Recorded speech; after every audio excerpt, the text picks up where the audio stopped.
o'sha internetsiz va beg'ubor bolalik davrlarini eslataymi?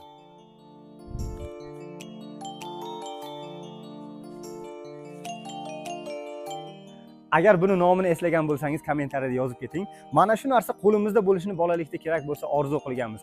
Agar bu narsa qaysidir bolaning qo'lida bo'lsa, boshqa bolalar uni atrofida girdi-kapalak bo'lishardi. Men ham bitta o'ynay yoki galma-galdan o'ynaylik deb. Ayniqsa bundagi tank va uy qurish o'yinini kerak bo'lsa soatlab o'ynardik.